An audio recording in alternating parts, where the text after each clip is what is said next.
Hoje é a nossa primeira transmissão de culto ao vivo aqui no templo da Igreja Presbiteriana CPA 4.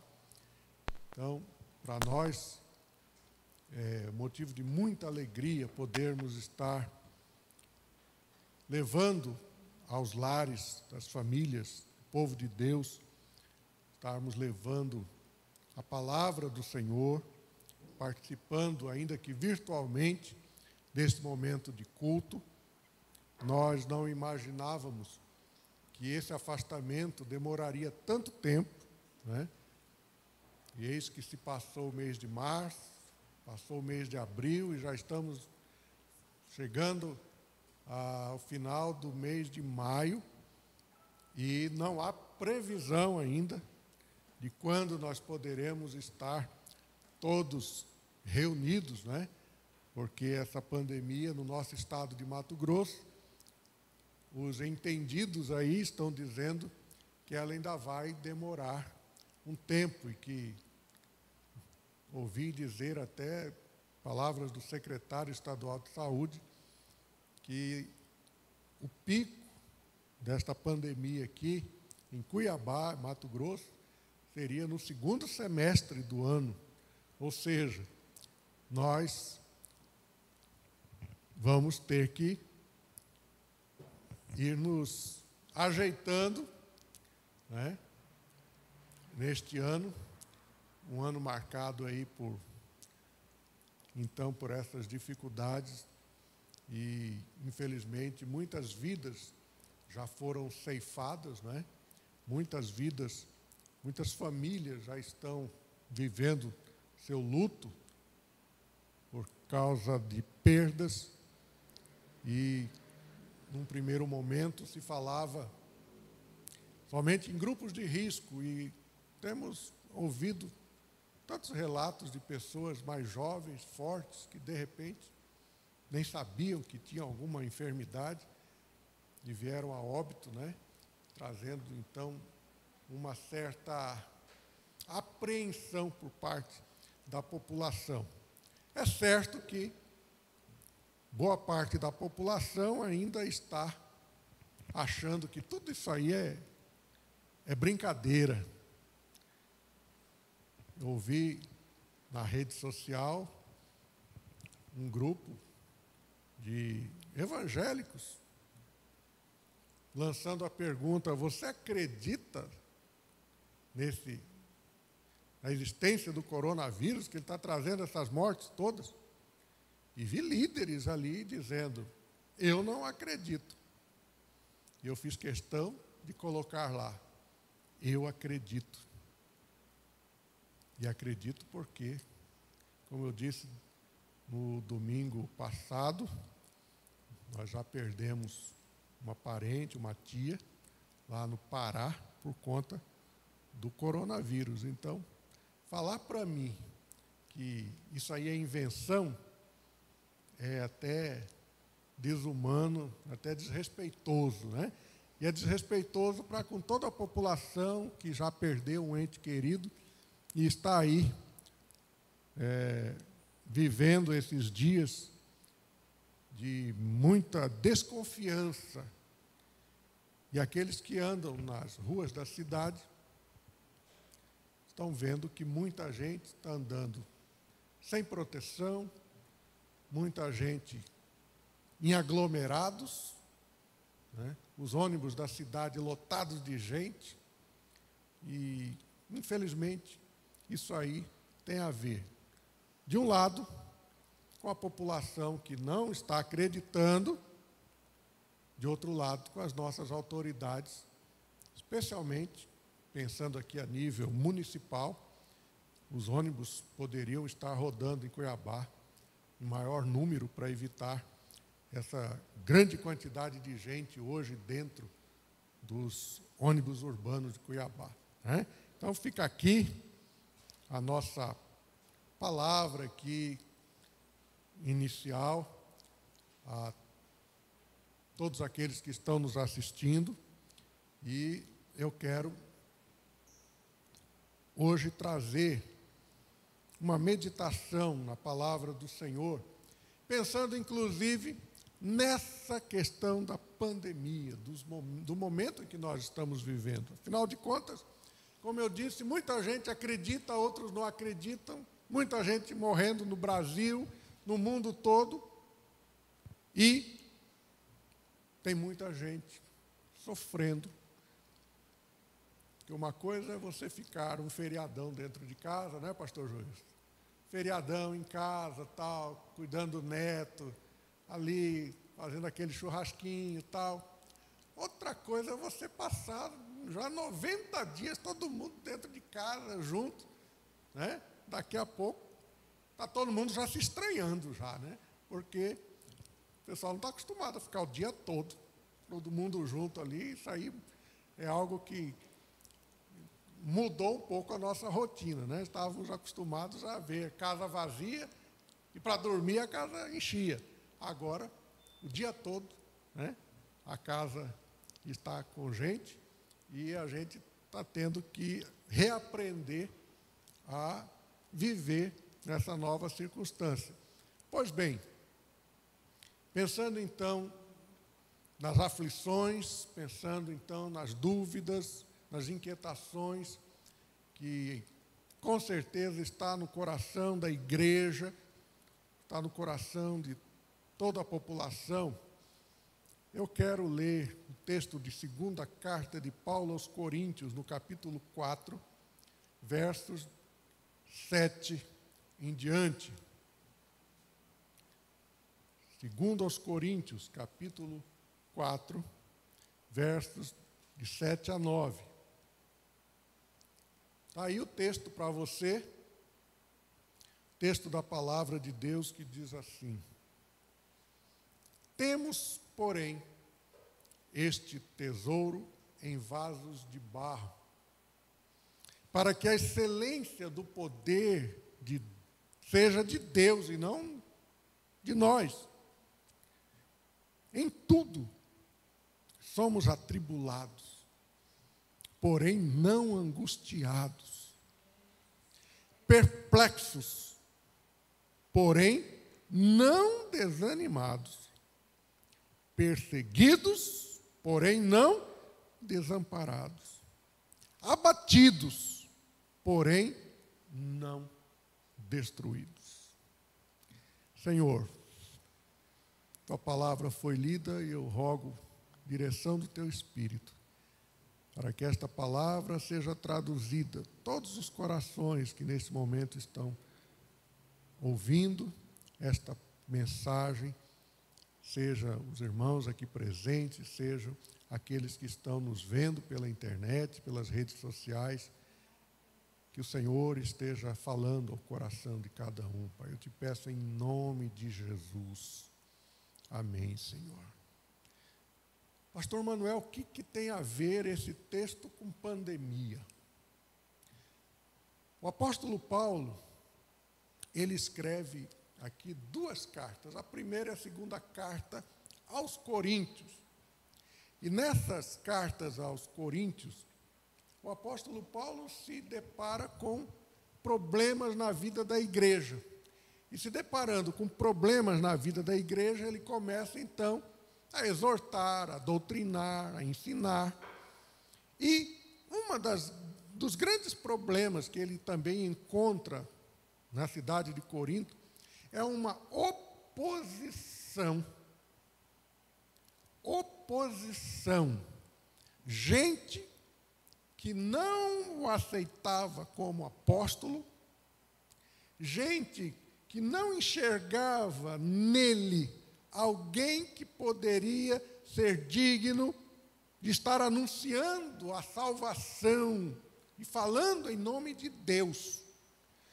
O apóstolo Paulo, então, ele gasta o capítulo 4 falando sobre essa questão, e é por isso que o versículo 7 ele vai falar em tesouros em vasos de barro. Por quê? Porque o apóstolo Paulo, ele gasta, nos versículos anteriores, ele gasta um tempo mostrando que o grande tesouro que nós temos é o Evangelho de Jesus. O grande tesouro que nós temos é anunciar a salvação em Cristo Jesus.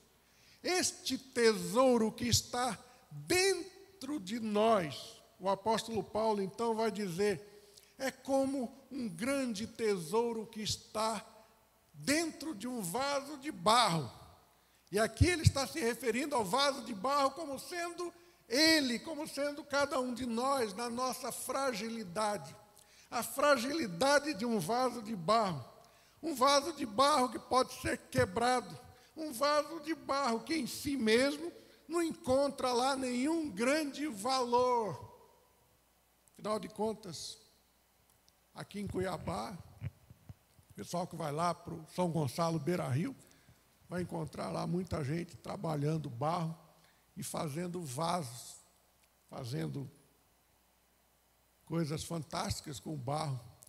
Mas Paulo está se referindo a um pequeno vaso de barro que lá dentro está guardado um tesouro. E ele está dizendo, olha, eu sou este vaso de barro. Eu tenho as minhas fragilidades. Eu sei que eu sou pecador. Eu sei quem eu sou. Afinal de contas, o nome de Paulo antes era conhecido como Saulo. E segundo alguns, o nome foi mudado para Paulo, porque Paulo quer dizer o pequeno. E alguns entendem que esta mudança de nome é porque Paulo, na sua humildade, ele estava se chamando de o pequeno. Outros vão dizer que não, que tem outras conotações, que tem outras razões de ser. Mas para nós aqui, o importante é entender que no coração daquele homem de Deus existia sim um grande tesouro. Um dia o Senhor aparece aquele homem na estrada de Damasco quando ele ia perseguir a igreja, e o Senhor Jesus aparece para Saulo dizendo, Saulo, Saulo, por que me persegues?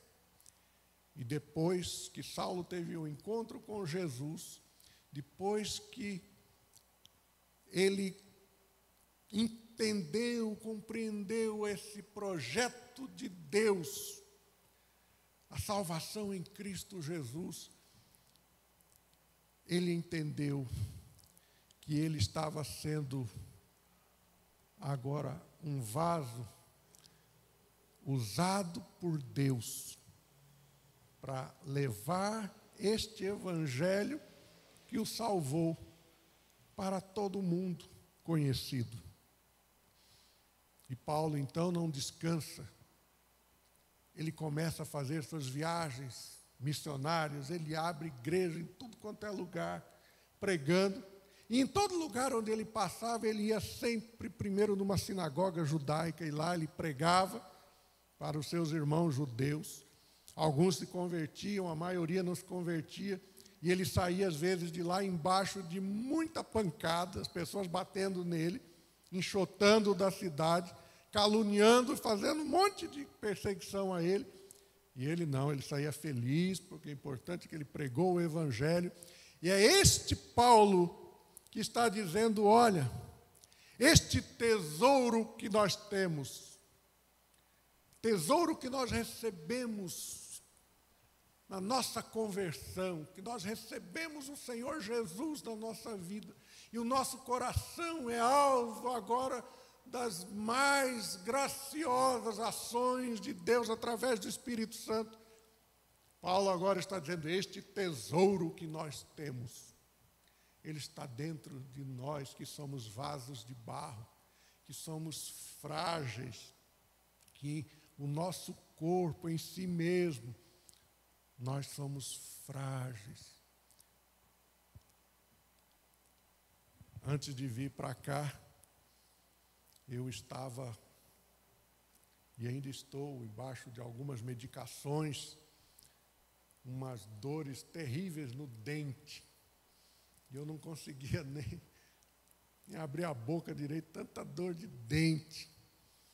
E eu pensei, mas Senhor, eu vou passar essa bola para o pastor Joilson e pregar hoje à noite, porque eu acordava de madrugada com aquelas pontadas de dor de dente.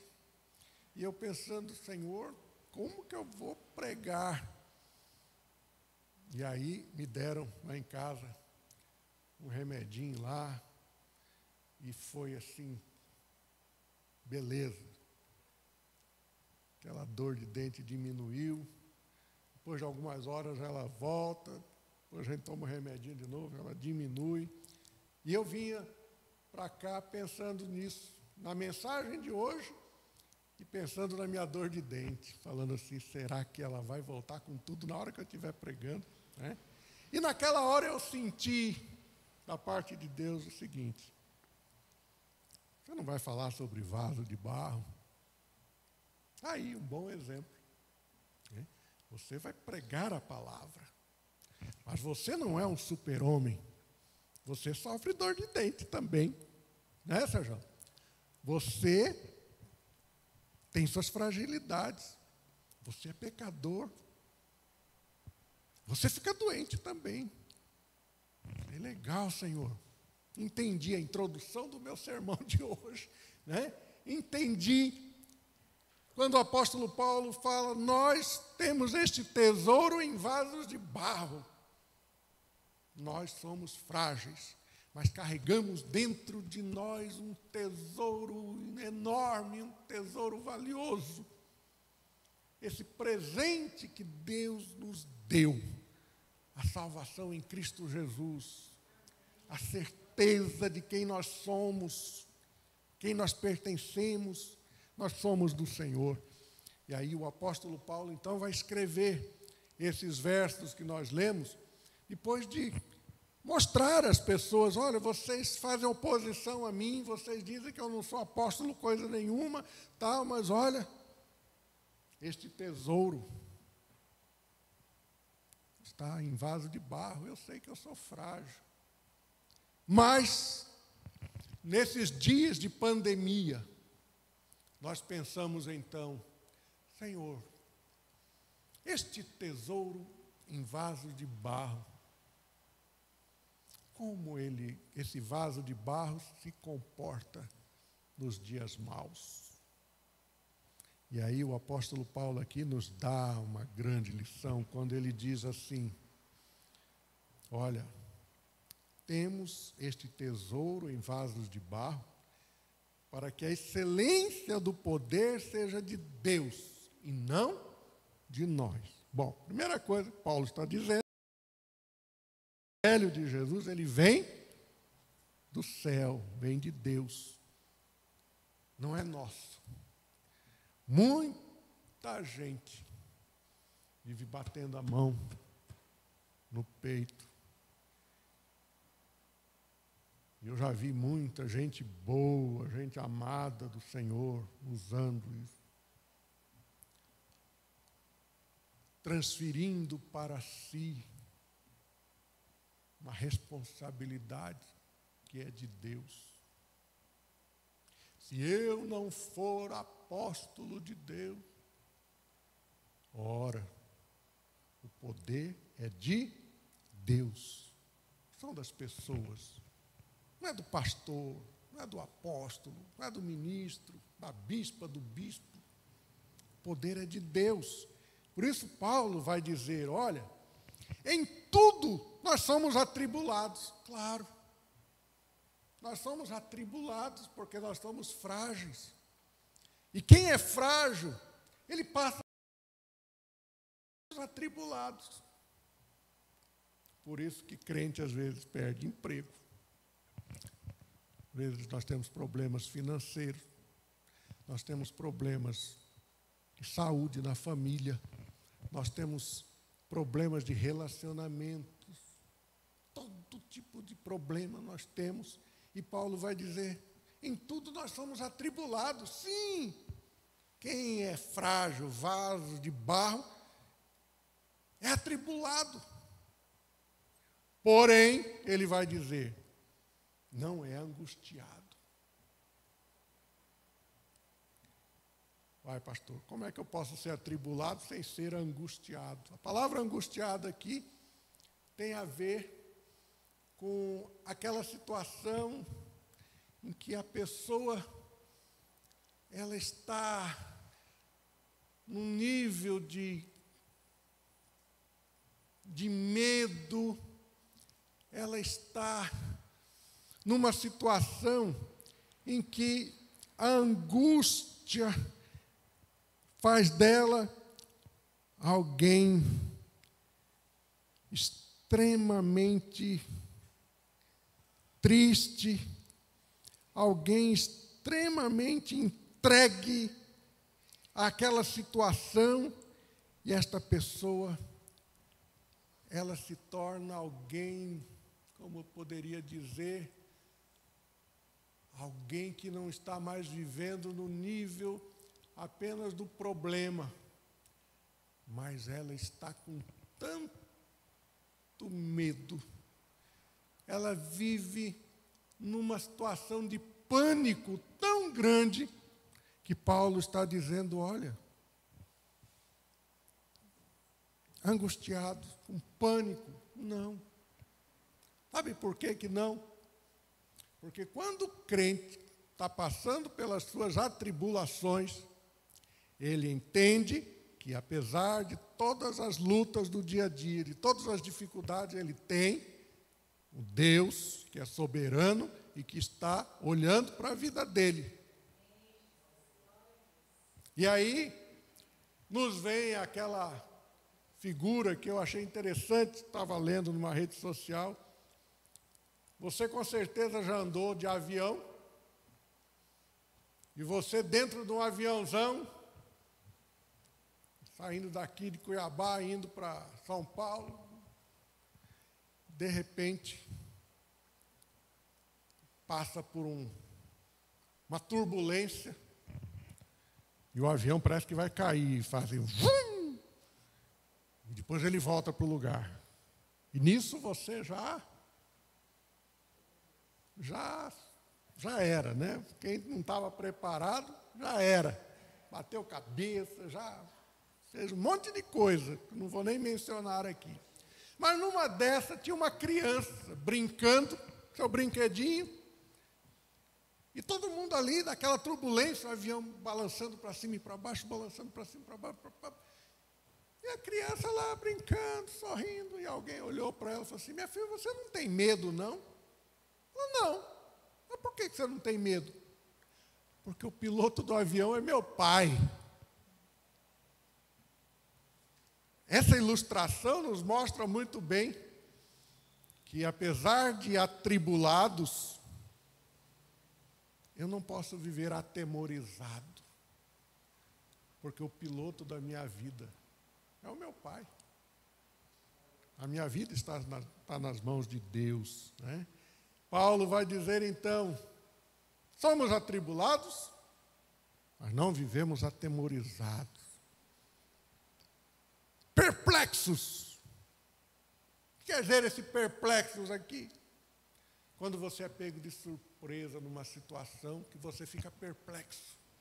Algo que você não esperava acontecer. De repente, alguém que você nunca imaginou que fosse lhe fazer o mal, e você fica assim, perplexo. Foi pego de surpresa. Você foi pego no contrapé, você não tem reação, porque você não estava esperando que aquilo fosse acontecer com você. Paulo vai dizer, você pode ficar perplexo, sim. É uma reação nossa. Ficar perplexo, nós não estávamos esperando. Nos sentimos até admirados de forma negativa. Aquele fato aconteceu, eu não estava esperando que aquilo fosse acontecer, então eu fiquei perplexo com aquilo. Paulo vai dizer, porém, não desanimado. Por que não desanimado? Né?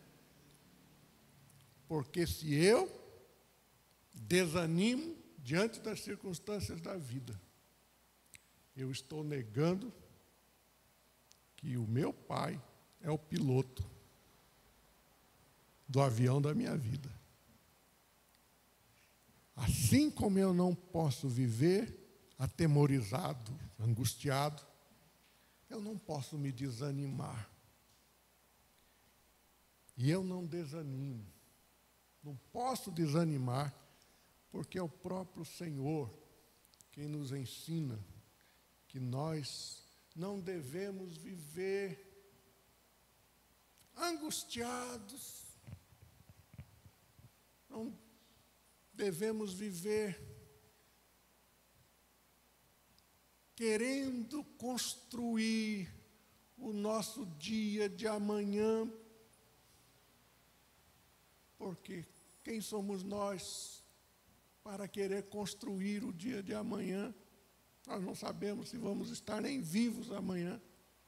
Mas ele diz assim: buscai primeiro o reino de Deus e a sua justiça, e as demais coisas vos serão acrescentadas. Quando o Senhor Jesus diz isso, ele está dizendo: olha, por que você vai ficar tão preocupado com as coisas da vida? Paulo aqui vai dizer: não fique perplexo. Você pode ficar perplexo, mas você não desanima, não. Porque Deus está segurando na tua mão. Ele vai dizer: um vaso de barro é alguém que vive sendo perseguido. Sim, todos nós vivemos o Evangelho de Jesus e vivemos perseguidos. Vai, pastor, perseguidos no Brasil como? Recebi a notícia hoje, um grupo de pastores, que um pastor presbiteriano foi condenado já em segunda instância a pagar uma indenização a alguém, porque esse pastor, ele é contra o aborto, e sendo contra o aborto, ele fez um artigo combatendo essa questão do aborto e combatendo a posição de alguém que era a favor do aborto. E esse alguém que era a favor do aborto viu, nas palavras do pastor, alguém que estava causando um mal enorme a ela, e esse pastor foi condenado a pagar uma indenização. Isso aí é um extremo no Brasil. Mas eu e você, se queremos viver o Evangelho de Jesus, este tesouro que nós temos conosco, nós vamos ser sempre perseguidos, porque nós somos a favor da família, somos a favor de uma vida moralmente segura, somos a favor do ensino da palavra de Deus, e o mundo que está aí é totalmente contra. Hoje você falar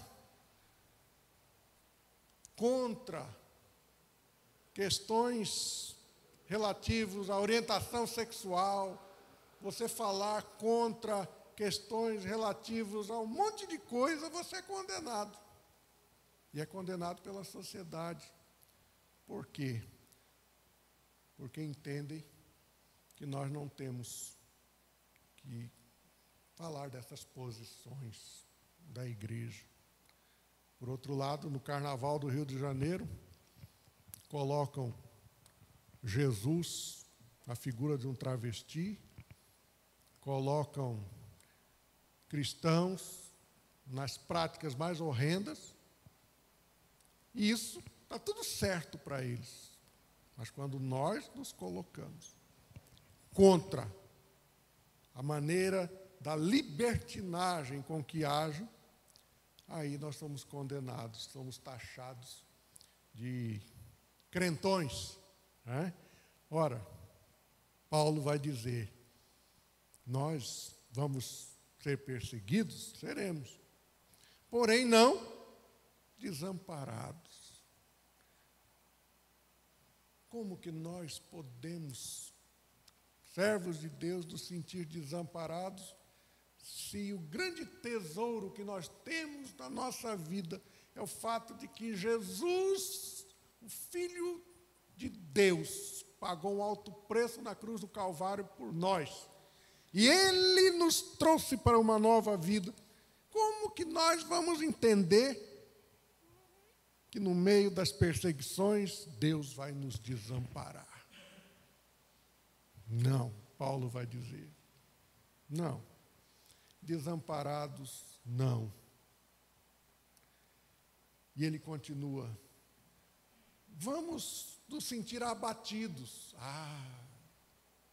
No meio dessa pandemia, ficar dentro de casa com aquelas incertezas, quando que isso tudo vai acabar, quando que a nossa vida vai voltar ao normal, nós nos abatemos. Nós nos sentimos frágeis, né? Nós nos sentimos frágeis. E Paulo usa aqui essa palavra, abatidos. E eu fico imaginando ele falando disso quando ele levava chicoteadas, apanhava dos judeus por causa da pregação do Evangelho. Quantas vezes Paulo pode não ter se sentido abatido, triste ali, pensando, Senhor, essa semana eu apanhei demais. E é este mesmo Paulo que vai dizer, ainda que nos sintamos abatidos com tudo isso, nós, porém, não somos destruídos. Opa! Eu me abato, como aquele pugilista que leva aquele golpe no fígado, e ele dá aquela abaixada assim, ele sente, ele respira, e ele volta para a luta. Ele se sente abatido com aquilo ali, mas ainda não está destruído. Paulo vai dizer, nós jamais seremos destruídos. E aqui, eu quero lembrar a vocês o texto lá do profeta Ezequiel, o vale dos ossos secos. Ezequiel, né? Ezequiel, pastor? Vale dos ossos secos? Ezequiel. Lembram lá, vale dos ossos secos. Deus fala para o profeta, vai lá naquele lugar, vai lá. E o profeta foi, aquele vale. O que você está vendo aí? Um monte de osso. Por que Deus levou o profeta para ver aquele monte de ossos secos? Porque o profeta era um daquela geração,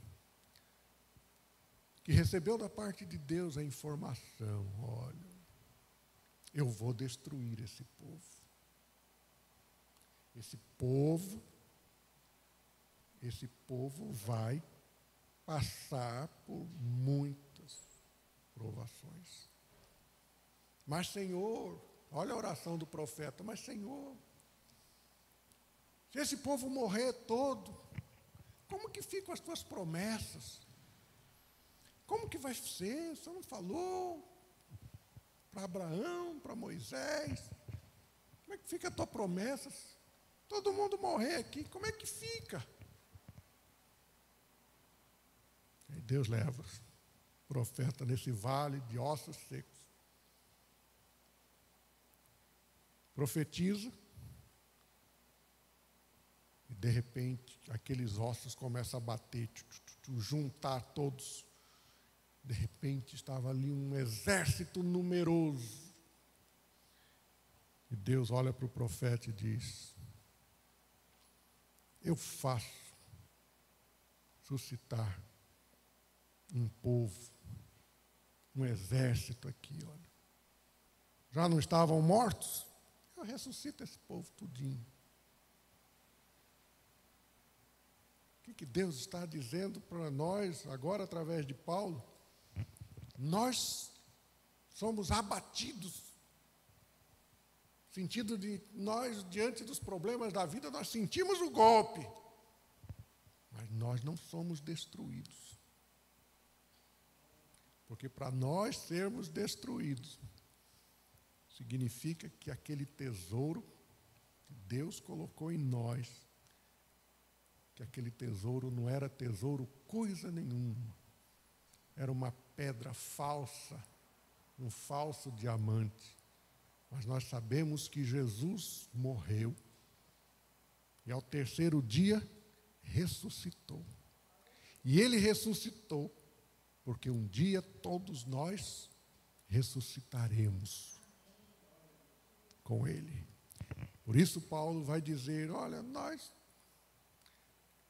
ficamos abatidos, mas não destruídos. Isso nos faz viajar no tempo também, no dia lá dos romanos, com a sua grande arena lá em Roma, onde os cristãos eram jogados ali, aquela multidão, milhares e milhares de romanos ali, aplaudindo os leões, rasgando as pessoas ali, e os cristãos, e eles ficavam assim impressionados. Os cristãos que eram lançados na arena, eles cantavam. E os caras diziam, olha, larga esse Jesus aí que você não vai morrer. Não. Por que eu vou largar esse Jesus? De jeito nenhum. E lá vinham as feras, estraçalhava com aqueles cristãos. Eles morriam tristes. Eles morriam na dor daqueles momentos, sendo estraçalhados. Mas cada sangue de cristão que era derramado, milhares se convertiam, porque as pessoas ficavam abismadas. Como que alguém, diante da morte, não abre mão dessa fé? E eles queriam essa fé. Por isso, o efeito da morte dos cristãos no passado foram mais cristãos, mais gente crendo no Evangelho de Jesus. Por isso Paulo vai dizer, olha, nós ficamos abatidos, mas nós não somos destruídos. Nós levamos sempre no corpo o morrer de Jesus, para que também a sua vida se manifeste em nosso corpo. Nesses dias de pandemia, quando nós vivemos aí esse momento de atribulados, como diz o apóstolo Paulo, nós não podemos viver atemorizados.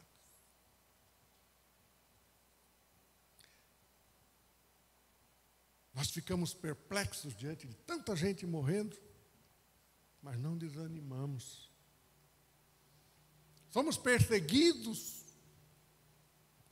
por pensarmos como a palavra de Deus nos ensina, porém, não somos desamparados, porque é Deus quem cuida de nós. Ainda que abatidos, não somos destruídos, porque o mesmo Jesus que pensaram que haviam destruído na cruz do Calvário, esse Jesus ressuscitou. E ele ressuscitou para que nós encarássemos a vida de forma diferente.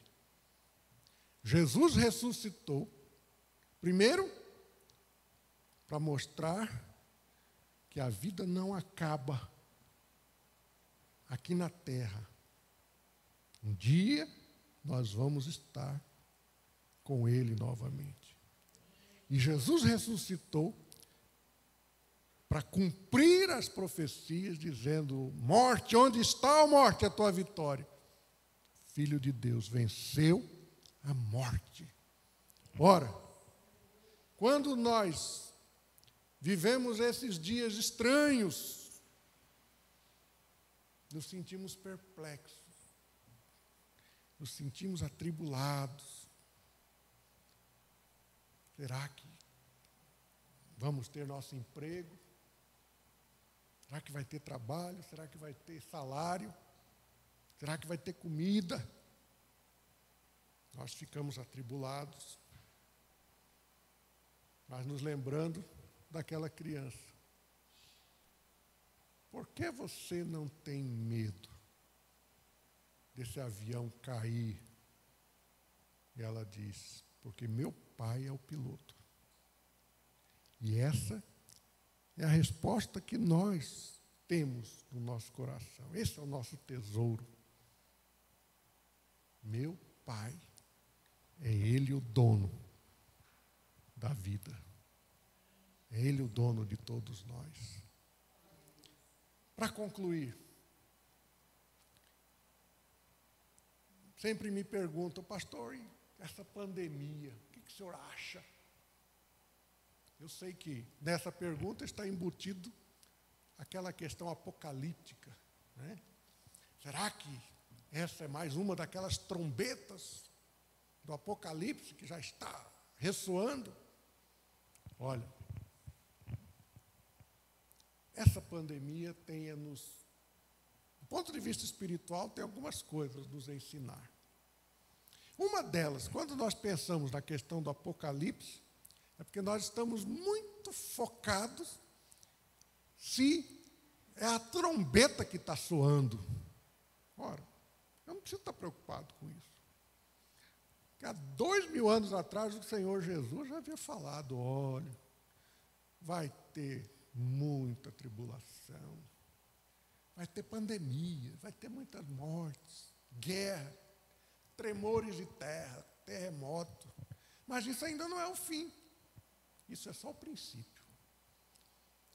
Então, não adianta a gente ficar especulando se essa pandemia tem a ver com um dos anjos do Apocalipse tocando a trombeta. Ora, se for, nós vamos saber. Mas eu não tenho que estar preocupado com isso. Eu tenho visto um irmão querido, mandei uma palavra de exortação para ele, porque no Facebook ele estava postando a respeito dessa pandemia, só coisa triste. Só postava Apocalipse, fim do mundo, guerra, mudança disso e daquilo. Eu já estava assim.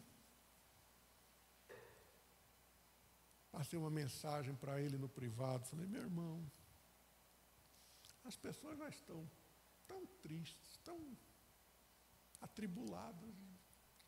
Por que você não leva uma palavra de esperança em vez de você só ficar afundando mais as pessoas nesse abismo? Coloca uma palavra de esperança, de ânimo para essas pessoas.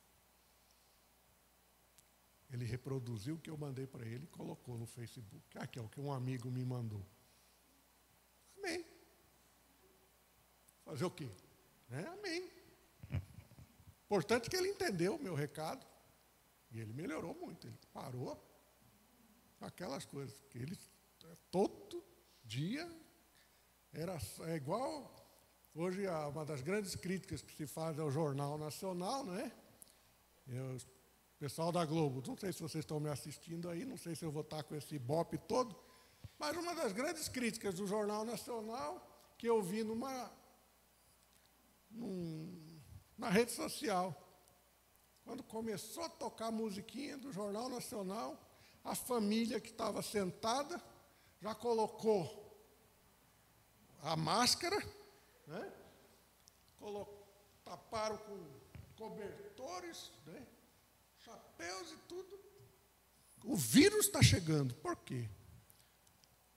Porque o assunto do momento é só. Abre o programa dizendo o quê? De ontem para hoje morreram mais 900 pessoas. Essa é a introdução, né? E aí, para não ficar só no Jornal Nacional, todos os jornais estão aí publicando a mesma coisa. Né? Por quê? Porque para a imprensa, vender notícia é aquilo que causa impacto. Né? Ora, pandemia, para nós, não é uma oportunidade para a gente ficar empurrando as pessoas mais para baixo. Pandemia é um momento em que nós olhamos para a palavra de Deus e lemos um texto como esse e reconhecemos, olha, eu sou um vaso de barro. E como vaso de barro, eu sou atribulado, fico perplexo, me sinto perseguido,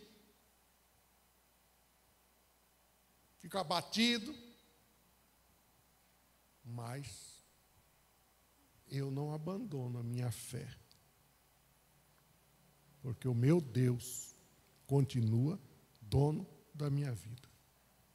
E não tem pandemia alguma que está fora do controle, do agir de Deus.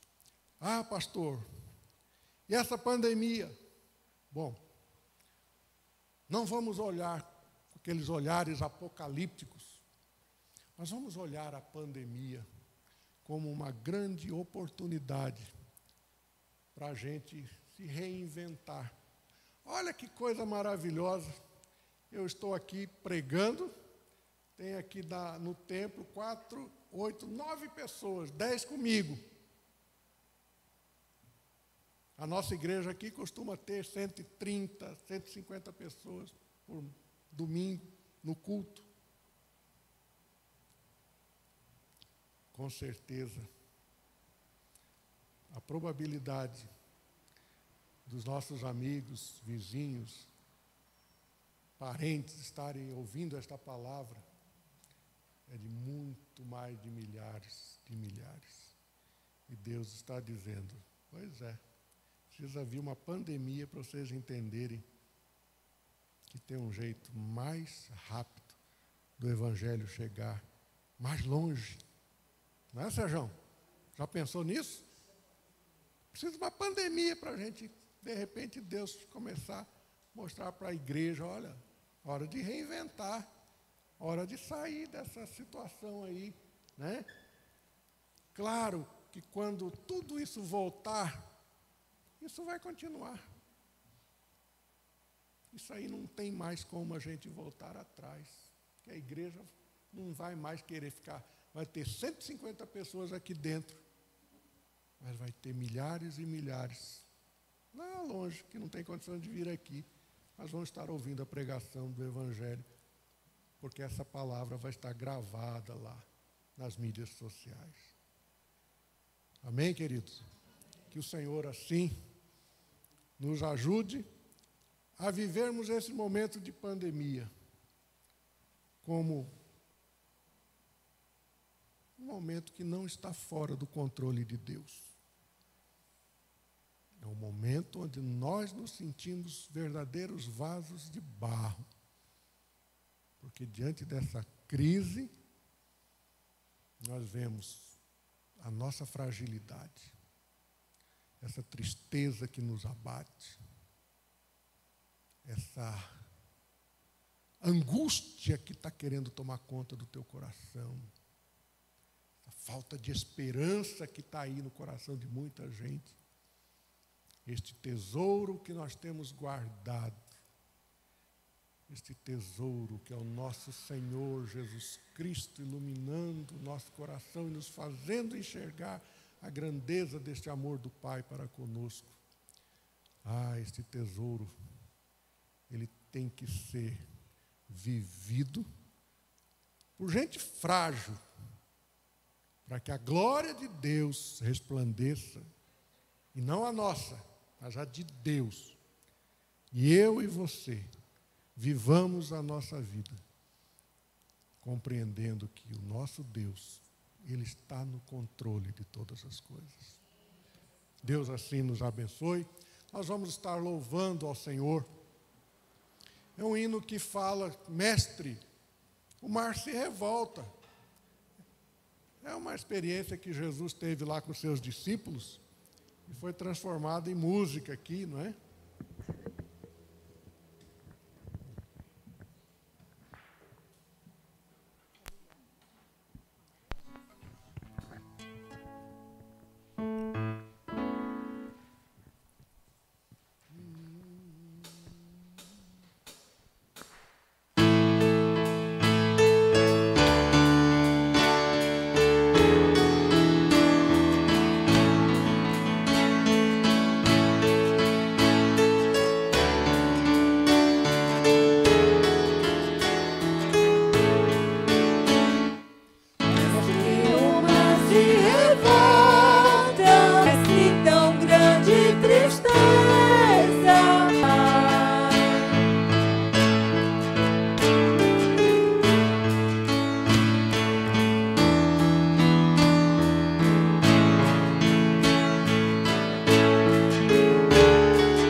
Para estar orando, encerrando este momento de culto com a bênção apostólica.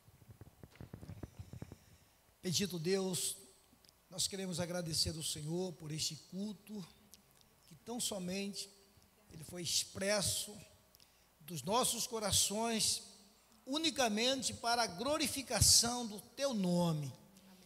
Peço, meu Deus, que neste momento o Senhor esteja, Pai, nos abençoando com esta palavra, Pai, que fora pregada nesta noite, e que, meu Deus, ela vier a motivar os nossos corações, a levantar as nossas cabeças, diante, meu Deus, das adversidades. Sabemos, ó Pai, que estamos debaixo das mãos de um Deus que tem o controle de todas as coisas, e que também permite que as coisas aconteçam para que os propósitos do Senhor sejam cumpridos, à risca, no seu devido tempo. Que a graça de nosso Senhor e Salvador Jesus Cristo, o insondável, o eterno amor do Deus Pai, a comunhão, as consolações, os dons, os frutos do Espírito Santo, seja com a tua igreja e com todo o povo de Deus sobre a face da terra,